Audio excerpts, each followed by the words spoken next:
Why does every family member who receives our grandmother's antique jewelry die in their locked bedroom with the jewelry placed perfectly on their nightstand? My cousin Vanessa died 3 weeks ago in her locked bedroom with grandmother Judith's sapphire necklace arranged perfectly on her nightstand, still in its velvet box, clasp facing out like someone had staged a jewelry store display. The police called it a heart attack. She was 28 years old, a marathon runner with no history of cardiac problems. I stood in her bedroom after the investigators left and stared at that necklace, remembering how excited she'd been when Aunt Caroline gave it to her at the estate reading. Vanessa had worn it once, to a charity gala, then put it away. She told me it felt heavy around her neck, made her uncomfortable in a way she couldn't explain. 2 weeks after receiving it, she was dead. The coroner's report listed cardiac arrest as the cause. No signs of foul play. Bedroom door locked from inside. Windows secured. Just a tragic, unexplained death of a healthy young woman. Except I'd heard this story before. My sister Rebecca died 4 years ago in almost identical circumstances. She'd inherited grandmother Judith's emerald bracelet, wore it twice, complained of feeling strange when she had it on, then died in her sleep with the bracelet placed precisely on her nightstand in its original case. She was 31, healthy, active, no medical conditions. Heart failure, the death certificate said. I'd been devastated but accepted the medical conclusion because what else could it be? Now, standing in Vanessa's bedroom, I felt something shift in my understanding. 2 healthy young women, both inheriting grandmother's jewelry, both dead within weeks, both found in locked rooms with the jewelry displayed on their nightstands. The similarity was too precise to be coincidence. I took photos of how the necklace was positioned, noting the exact angle, the way the box lid was propped open, the distance from the lamp. Then I went home and started searching through family records. Grandmother Judith had died 15 years ago at age 87, leaving behind an extensive collection of antique jewelry she'd accumulated over 6 decades of marriage to my grandfather, Thomas Whitmore, a real estate developer who'd made millions in commercial properties during the 80s. The jewelry collection was appraised at over $2 million, pieces dating back to the early 1900s, some with documented provenance to European nobility. In her will, Judith had specified that each piece should be given to female family members as they reached certain milestones: marriages, graduations, significant birthdays. Aunt Caroline, Judith's daughter and executor of the estate, had been carefully distributing pieces according to those instructions. Rebecca had received her bracelet after completing her medical residency. Vanessa had received her necklace after making partner at her law firm. Both achievements Judith had specified should be rewarded. I pulled out old photo albums and started making a list of who else had received jewelry from the collection. My mother had gotten a pearl choker 20 years ago when she turned 50. She'd worn it to a few events, then stored it away, saying it made her neck itch. She was still alive, healthy at 70. My cousin Diana had received ruby earrings 10 years ago when she got married. She'd worn them on her wedding day, then never again. Also still alive. But as I dug deeper, checking obituaries and death records, I found others. My great-aunt Marianne had received a diamond brooch in 2003, died 6 weeks later in her sleep, heart failure, age 54. My second cousin Helen received an opal ring in 2008, dead within a month, sudden cardiac arrest, age 42. Both found in their bedrooms, both with the jewelry placed on their nightstands. I counted 7 deaths over 15 years, all women who'd received pieces from grandmother Judith's collection, all dying within weeks of receiving them, all from unexplained heart failure in locked rooms. The statistical impossibility was staggering. 7 healthy women dying of sudden cardiac events shortly after inheriting jewelry from the same collection? I made spreadsheets, cross-referenced dates and causes of death, documented every detail I could find. The pattern was undeniable. Someone was killing women in my family, and the murders were connected to grandmother Judith's jewelry. But how? The rooms were locked from inside. No signs of forced entry. No obvious causes of death beyond cardiac failure. And why would someone stage the jewelry on nightstands afterward? It felt ritualistic, deliberate, like the killer wanted the connection noticed. Unless the killer didn't realize the pattern would eventually become visible. Unless they thought isolated deaths spread over years would never be connected. I called the detective who'd handled Vanessa's case, a woman named Lieutenant Rachel Hoffman from the County Homicide Division. I told her I needed to discuss my cousin's death, that I had information about a potential pattern. She invited me to the station that afternoon. I brought my spreadsheets, my documentation, photos of Rebecca's and Vanessa's bedrooms showing the identical jewelry placement. Hoffman listened carefully, making notes, asking questions about my research methodology and sources. When I finished, she sat back and studied the materials spread across her desk. She asked me if anyone else in the family knew I was looking into this. I told her no, that I'd only started investigating after Vanessa's death, that I hadn't shared my findings with anyone. Hoffman said that was smart. She asked me if I'd received any jewelry from the collection myself. I told her I was supposed to receive a piece next month at my 35th birthday, according to grandmother Judith's will specifications. Aunt Caroline had already contacted me to arrange a meeting where she'd present me with an amethyst pendant that had belonged to Judith's mother.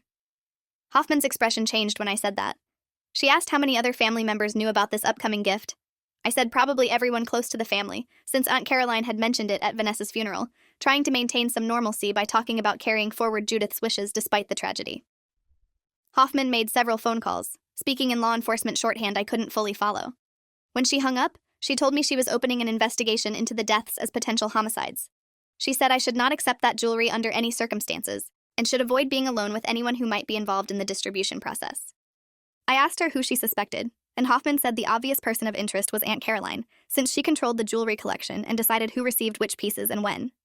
But she cautioned that we needed evidence before making accusations, that we had to understand the mechanism of death before we could prove murder.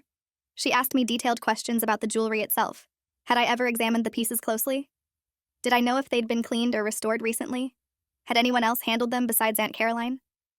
I realized I knew almost nothing about the physical jewelry beyond what I'd seen in photos and at events.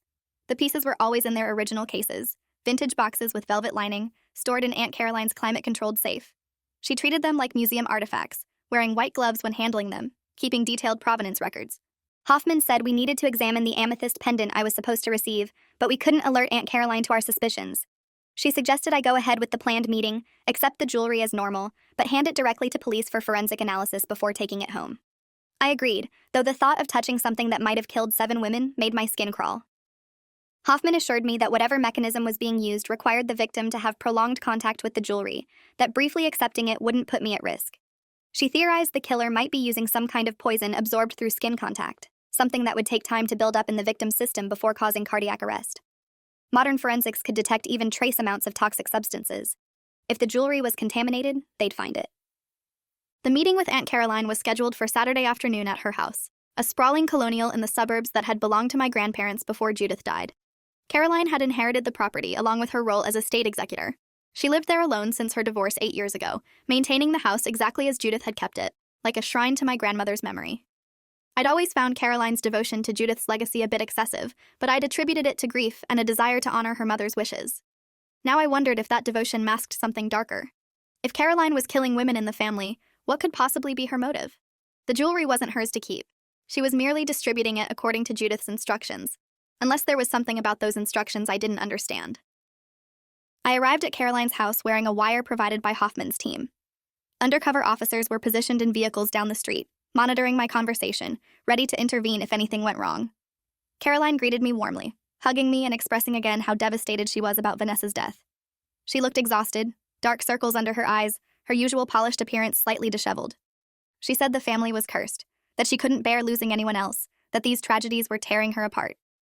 I felt a twinge of guilt for suspecting her, but I pushed it aside. 7 women were dead. Someone had killed them. I needed to know the truth. Caroline led me to Judith's old sitting room, where she'd set up tea and cookies like this was a social visit. The amethyst pendant sat in its velvet box on the coffee table, the deep purple stone catching light from the window. Caroline explained that this piece had been in the family since 1890, originally belonging to my great-great-grandmother, passed down through generations of Whitmore women. Judith had specified it should go to me on my 35th birthday because she believed I embodied the strength and intelligence of those ancestral women. Caroline's voice trembled as she spoke, tears forming in her eyes. She said she was honored to fulfill Judith's wishes, but terrified that something terrible would happen to me too. She begged me to be careful, to see a doctor if I felt unwell after wearing the pendant, to promise I'd take care of myself. Her emotions seemed genuine, and I found myself doubting the investigation. Could Caroline really be murdering family members while crying about how much she missed them? I asked her directly if she thought there was anything strange about the pattern of deaths among women who'd received Judith's jewelry. Caroline froze, her teacup halfway to her lips. She set it down carefully and asked me what I meant. I told her I'd noticed that several family members had died shortly after receiving pieces from the collection, that the similarities seemed concerning. Caroline's face went pale. She said she'd noticed it too, that she'd been haunted by the pattern for years but hadn't known what to do about it. She said she'd tried to talk to police after Vanessa died, but they'd dismissed her concerns as grief-induced paranoia. Caroline said she'd been terrified to give me the pendant, that she'd almost refused despite Judith's instructions, but she didn't have the authority to override the will without a court order. She said she'd contacted multiple lawyers trying to find a way to stop the distributions, but they all told her she had to follow the will's specifications or risk legal action from other beneficiaries. She pulled out files showing correspondence with attorneys, documentation of her attempts to halt the jewelry gifts. She'd even contacted a gemologist to examine some of the pieces, looking for anything unusual, but the expert had found nothing beyond normal antique jewelry characteristics. Caroline said she felt responsible for the deaths, that she was facilitating murders by following Judith's wishes, but she didn't know how to stop it without proof of wrongdoing. I asked her if she thought grandmother Judith had intended for the jewelry to kill people. Caroline's expression shifted to something I couldn't quite read. She said Judith had been a complicated woman, brilliant and controlling, obsessed with the Whitmore family legacy and bloodline. Caroline said her mother had strong opinions about which family members were worthy of carrying the Whitmore name forward, and which were disappointments. Rebecca had married someone Judith considered beneath the family's station. Vanessa had chosen career over starting a family, which Judith had criticized constantly. Marianne had divorced and remarried. Helen had been openly critical of Judith's traditional values. Caroline said she'd started to wonder if Judith had engineered these deaths from beyond the grave, using the jewelry as a weapon to eliminate women she deemed unworthy. The theory sounded insane, but it also made terrible sense. Judith had been a formidable woman, iron-willed and exacting, someone who demanded complete loyalty to family traditions. She'd controlled my grandfather's fortune after he died, managed the family's social standing, decided who was invited to family events and who was excluded. She'd had decades to plan an elaborate revenge against future generations who failed to meet her standards. But how could jewelry kill people years after her death? Caroline said she'd researched poisons and toxins, trying to understand the mechanism. She'd learned about substances that could be applied to metal or stone and remain potent for years, compounds that absorbed through skin contact and accumulated in the body over time until they caused organ failure. I asked Caroline why she hadn't gone to police with this theory. She said she had no proof, just speculation and pattern recognition. She said authorities would think she was crazy, that they'd attribute the deaths to coincidence or natural causes. She needed someone to believe her, someone to help her prove what was happening before more women died. I realized Hoffman had been right to wire me for this conversation. Caroline wasn't the killer. She was another victim of Judith's posthumous conspiracy, trapped in the role of executor, forced to distribute murder weapons to her own family members. I told Caroline I'd been working with police, that I had evidence of the pattern, that we were going to examine the amethyst pendant forensically. Her relief was visible and immediate. She said she'd cooperate fully with any investigation, turn over all records, anything that might help stop the deaths. Hoffman's team arrived within minutes of my signal. They carefully collected the amethyst pendant using proper evidence handling protocols, photographed everything in Caroline's sitting room, and took Caroline's statement about her suspicions regarding Judith's intentions. Caroline provided access to Judith's papers, including journals and correspondence that might reveal her state of mind when writing the will. Hoffman assigned officers to retrieve all remaining pieces from the jewelry collection for forensic testing. Caroline warned them to use extreme caution handling the items, to wear protective equipment, to treat every piece as potentially lethal. The team spent 6 hours cataloging and removing over 40 pieces of jewelry from Caroline's safe, each one documented, photographed, and secured in evidence bags. The forensic analysis took 3 weeks. Hoffman called me with results that confirmed our worst fears. Every piece of jewelry tested positive for dimethylmercury, one of the most toxic substances known to science. Just a few microliters absorbed through skin could cause death weeks or months later from mercury poisoning. The compound had been expertly applied to the metal components of each piece, invisible to the naked eye, odorless, stable at room temperature. Someone with chemistry knowledge had weaponized Judith's jewelry collection, turning treasured heirlooms into delayed-action murder devices. The victims had died from mercury accumulation causing cardiac and neurological failure, symptoms that mimicked natural heart attacks, making the deaths appear non-suspicious. Hoffman said dimethylmercury was heavily restricted, available only to researchers with specific credentials and security clearances. She traced purchase records for the compound, looking for connections to the Whitmore family. She found a link almost immediately. My grandfather, Thomas Whitmore, had owned a chemical manufacturing facility from 1975 to 1995, producing industrial compounds for commercial use. The facility had handled mercury-based products, including dimethylmercury for specialized applications. Thomas would have had access to quantities of the substance before regulations tightened in the late 90s. Judith would have had access through him. Hoffman theorized that Judith had acquired the dimethylmercury decades ago, before her husband's death, and had carefully applied it to the jewelry pieces over time, creating a collection of poison delivery systems. But the timeline didn't work perfectly. Thomas died in 1997, Judith in 2009. Most of the jewelry had been purchased or acquired after Thomas's death. How could Judith have applied dimethylmercury to pieces she bought in the 2000s when the facility closed in 1995? Unless someone else had access to the compound. Unless someone had helped Judith prepare the jewelry. Or unless someone had continued Judith's work after her death. Hoffman pulled employment records from the chemical facility, cross-referencing them with Whitmore family connections. She found something that made my blood freeze. Aunt Caroline had worked at her father's facility during summers throughout high school and college, from 1978 to 1985. She'd been trained in chemical handling and laboratory procedures. She would have known exactly what dimethylmercury was and what it could do. I didn't want to believe Caroline was complicit, not after her emotional confession about feeling responsible for the deaths. But the evidence suggested she'd been involved in preparing the poisoned jewelry. Hoffman brought Caroline in for questioning, confronting her with the forensic results and her connection to the chemical facility. Caroline broke down immediately, admitting everything. She said Judith had recruited her help in 1995 when the facility was closing, asking her to acquire remaining dimethylmercury stocks before the compound was destroyed according to new environmental regulations. Caroline said her mother told her it was for an experiment, a research project Judith was funding. Caroline had stolen several containers, enough to contaminate hundreds of pieces of jewelry.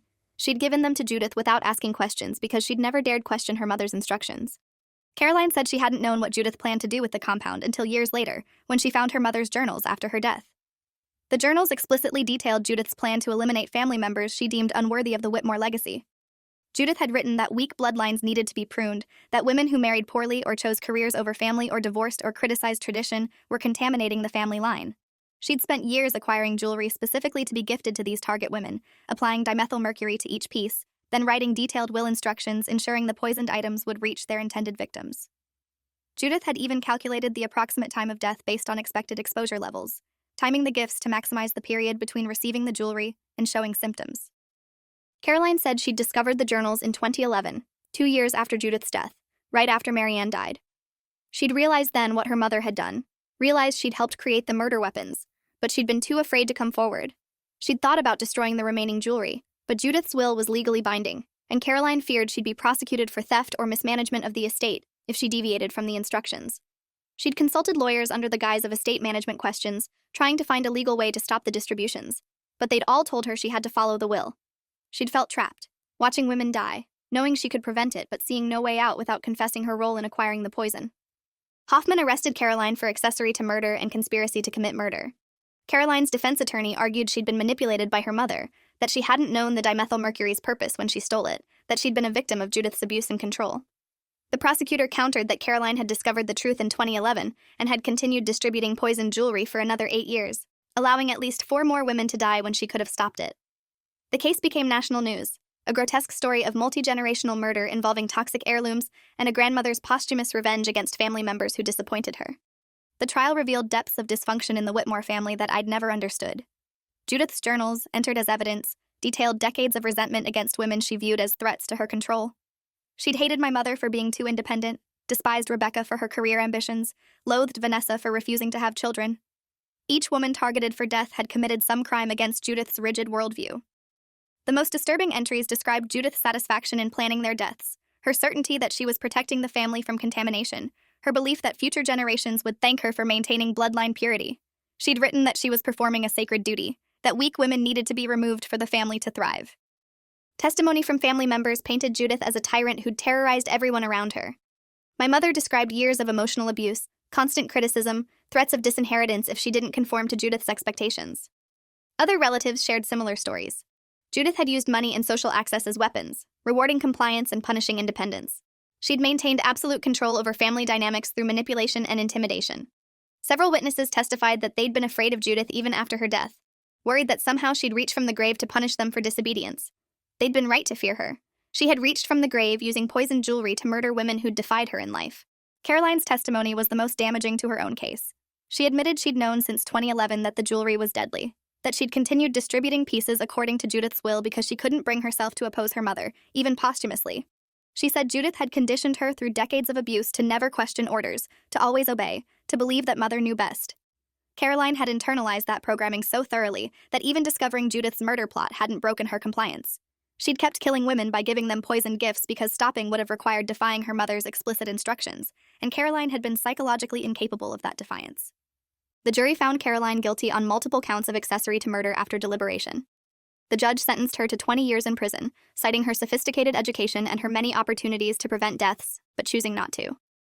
Caroline showed no emotion during sentencing.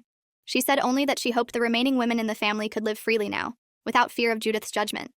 She apologized to the families of all the victims, though she knew words couldn't undo the harm she'd caused.